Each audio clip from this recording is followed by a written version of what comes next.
Qu'est-ce que c'est que la vitamine C et pourquoi c'est une des vitamines les plus importantes, même si évidemment toutes les vitamines sont importantes? Alors déjà, dans cette vidéo, je vais t'expliquer un petit peu tout sur la vitamine C. Je vais pas seulement te parler de ses rôles, je vais également te parler de son absorption, de où est-ce que tu la trouves dans l'alimentation, de manière à ce que tu puisses comprendre pourquoi elle est importante, mais surtout comment faire pour en avoir suffisamment, de façon à que tous ces rôles-là soient faits correctement dans ton corps et que tu puisses être en bonne santé. Mais surtout ici, ce qu'on cherche, c'est aussi d'optimiser nos performances sportives. Donc avant de commencer à parler des rôles de la vitamine C, je vais un petit peu introduire cette vitamine. Cette vitamine, c'est une vitamine qu'on dit hydrosoluble, donc comme les vitamines du groupe B, c'est-à-dire que c'est une vitamine qui agit dans un milieu, donc dans notre corps, dans un milieu aqueux, donc là où il y a beaucoup d'eau. Cette vitamine-là, on l'appelle aussi l'acide ascorbique généralement, donc c'est par exemple sur les produits, sur les différents aliments que tu achètes, c'est courant que cette vitamine soit utilisée en tant qu'antioxydant, je vais y revenir après dans ses rôles, et justement sur les paquets, c'est pas marqué vitamine C dans la liste des ingrédients, mais c'est marqué acide ascorbique. Cette vitamine-là, comme je l'ai dit, elle est hydrosoluble, et le premier rôle qu'elle a, c'est un rôle d'antioxydant, donc comme je viens de l'introduire juste avant. Et ce rôle d'antioxydant là, ce qu'il faut déjà comprendre, c'est que c'est un antioxydant, mais un antioxydant hydrosoluble, c'est-à-dire que la vitamine C, par exemple, j'en ai parlé dans un contenu il y a un petit temps, mais la vitamine C ne peut pas être comparée à la vitamine E d'un point de vue antioxydant, parce que la vitamine E, elle, c'est un antioxydant liposoluble, c'est-à-dire que ces deux molécules-là, certes, ont un rôle similaire, mais ne vont pas agir dans les mêmes lieux au niveau des cellules, au niveau du corps, etc.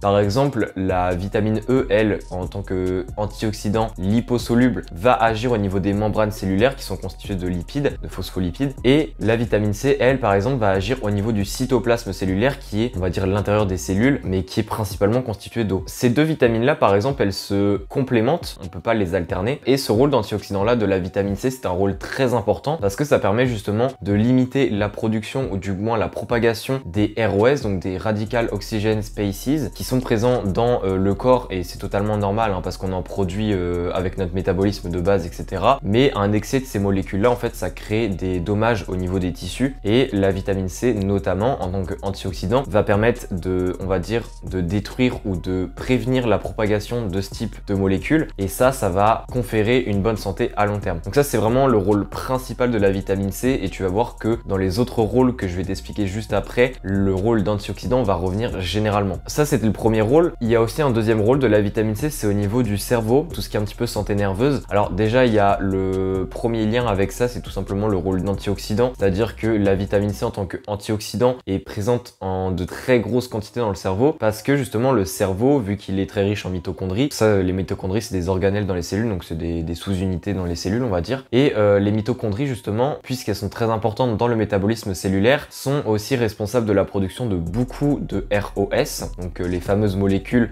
néfastes en excès, et justement la vitamine C, elle, est présente en de très grosses quantités dans le cerveau pour en partie prévenir une trop forte production de ces ROS. Donc ça, c'est le premier facteur qui fait que la vitamine C a un rôle dans le système nerveux, mais il y en a aussi un deuxième. La vitamine C joue aussi un rôle au niveau de la production des catécholamines. Donc catécholamines, c'est tout ce qui est différentes hormones, donc tout ce qui est adrénaline, etc. Ces hormones-là ont en partie besoin de la vitamine C, donc la vitamine C n'est pas un constituant, mais pour toutes les conversions de molécules et pour amener à ces catécholamines, la vitamine C est nécessaire. Donc ça, c'est le deuxième rôle, parce que même si les catécholamines, généralement, ont lié ça au stress et on dit que c'est mauvais pour la santé, il faut comprendre que des catécholamines, c'est des molécules qui sont essentielles en fait pour être en bonne santé, donc faut pas tout de suite faire de trop gros raccourcis. Donc ça, c'est le deuxième rôle de la vitamine C. Ensuite, il y en a un troisième qui est lié à la cicatrisation des tissus. Alors la cicatrisation des tissus, ça, c'est en partie lié à la synthèse de collagène. Alors je parlerai du collagène dans une prochaine vidéo, donc je parlerai aussi bien de la supplémentation, des rôles, de comment en synthétiser plus, etc.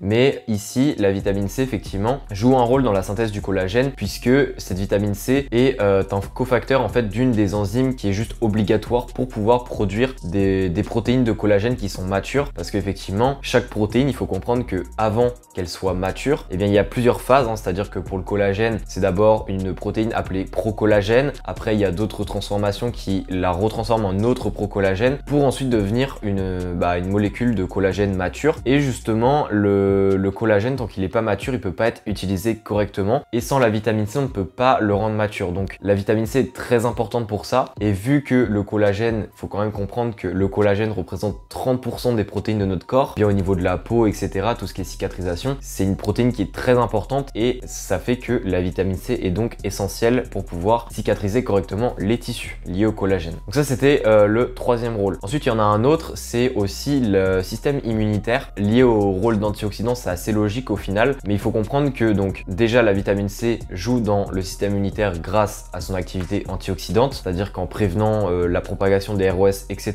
ça va venir aider, soutenir le système immunitaire contre les différentes molécules, on va dire, néfastes dans le corps. Mais il y a aussi d'autres rôles de la vitamine C. Donc en fait, la vitamine C est en très fort contact, on va dire, avec les molécules, avec les différentes cellules du système immunitaire. Et justement, la vitamine C, elle, va permettre d'améliorer donc tout ce qui est un petit peu l'activité, les fonctions, l'expression des différentes cellules du système immunitaire, comme par exemple les lymphocytes T, qui jouent un très gros rôle là-dedans. Donc voilà, la vitamine C, elle est en contact avec plein de molécules, enfin avec plein de cellules plutôt, du système immunitaire. Et ça fait que c'est, on va dire, un allié précieux pour tout ce qui est immunité, pour tout ce qui est lutter contre les maladies. Donc ça, c'était un autre rôle. Après, il me semble qu'il y en a un autre, c'est la vitamine C aussi est très importante pour la santé cardiaque. Alors ça, on en parle moins, mais effectivement, la santé cardiaque, donc déjà, il y a son rôle d'antioxydant qui permet d'éviter l'accumulation de ROS. Et en fait, les ROS, j'ai dit que ça endommageait les tissus, donc c'est aussi le cas pour le cœur. Et les ROS, eux, justement, ont tendance à avoir un effet plutôt vasoconstricteur, donc c'est-à-dire de réduire le diamètre des artères. Et ça peut causer de très gros problèmes à long terme. Justement, la vitamine C, elle, à travers des interactions, donc elle a pas mal d'interactions avec beaucoup de molécules, donc notamment la BH4, etc.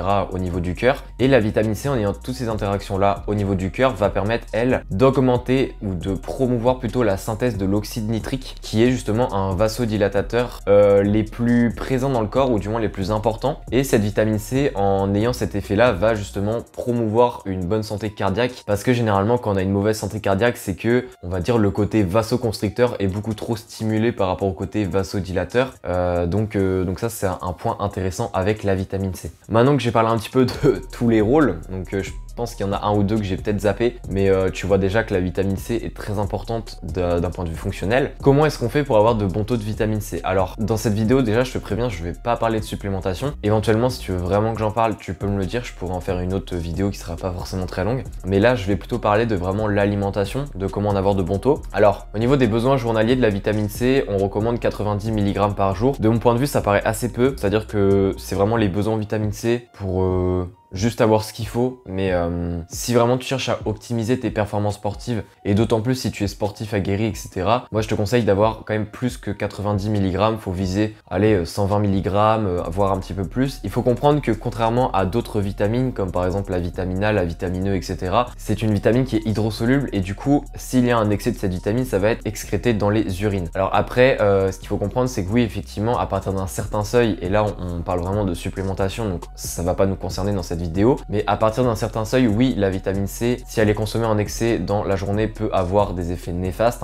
Là, on parle plus de 2000 mg généralement. Donc voilà, on a de la marge. Mais au niveau de l'alimentation tous les jours, moi je conseille 90 mg, c'est vraiment le minimum. Après, si tu peux aller vers 120 mg, déjà c'est pas mal. Et justement, pour atteindre ça, alors faut comprendre qu'au niveau de l'absorption de la vitamine C, c'est quand même une vitamine qui reste assez intéressante, c'est-à-dire que environ 70 à 90% de la vitamine C est absorbée. Donc c'est pas une vitamine qui pose problème d'un point de vue absorption. Le problème, c'est surtout en fait où se trouve cette vitamine par rapport à ce que consomme la majorité des gens, et aussi comment cette vitamine est conservée au sein d'un aliment. Ça, je vais justement, je vais y venir.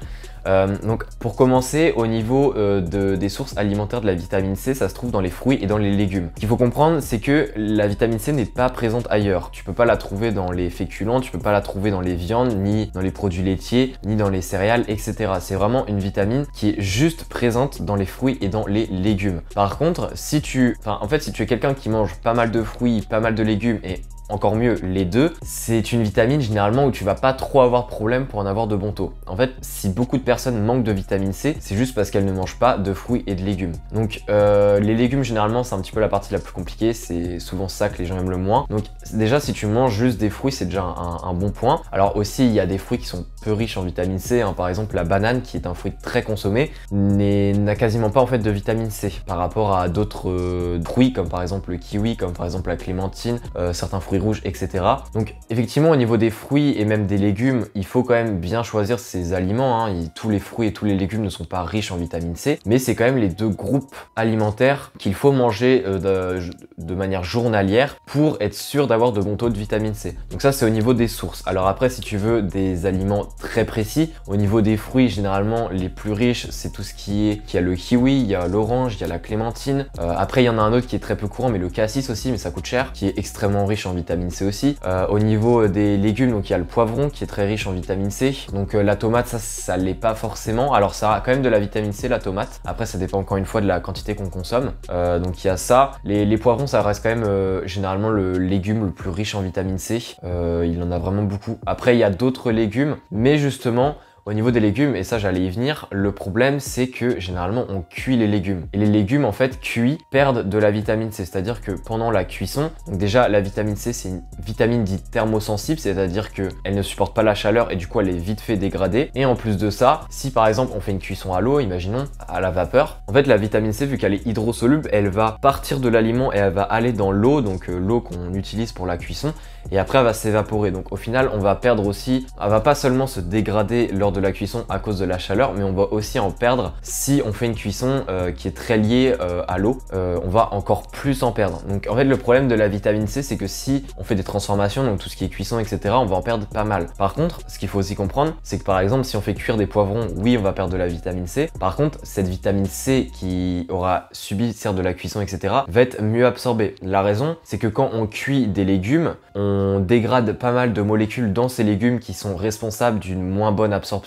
des différentes molécules au sein du légume. Et du coup, en fait, c'est un petit peu du pour et du contre, parce que quand on cuit le poivron, on va perdre de la vitamine C, mais la vitamine C qui va rester va être mieux absorbée. Par contre, si on en mange cru, oui, il y aura plus de vitamine C, mais il y en aura moins en termes de proportion d'absorbée. Donc, on pourrait presque dire que ça revient un peu à la même chose, et que au final, ça dépend plutôt des goûts. C'est-à-dire que mange du poivron cuit si t'aimes cuit, et mange du poivron cru si t'aimes ça cru. En fait, c'est un petit peu ça la conclusion au niveau de ça. Par contre, il n'y a pas que la cuisson qui est problématique au niveau de la vitamine C, il y a aussi la conservation. C'est-à-dire que donc il y a deux points surtout là ici à parler. C'est par exemple si tu laisses tes fruits sortis à l'air libre etc, mais que tu les consommes pas pendant très longtemps, eh bien ils vont perdre petit à petit de la vitamine C. En fait la vitamine C va tout simplement partir du fruit lors de la maturation etc si tu le laisses trop longtemps à l'air libre.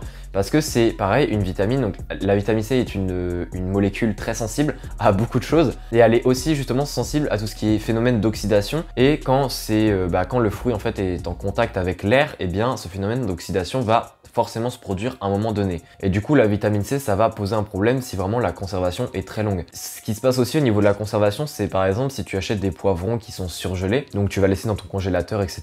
Il faut comprendre que même s'ils sont surgelés, les poivrons vont quand même perdre au fil des mois du contenu en vitamine C, même s'ils ne bougent pas du congélateur ou autre. Donc ça montre aussi que la vitamine C c'est peu importe comment tu conserves ton aliment, si tu le conserves longtemps après qu'il a été cueilli, peu importe, eh bien il va perdre son contenu en vitamine C. Donc voilà un petit peu pour tout ce qui est en lien avec l'absorption de la vitamine C, où en trouver, etc.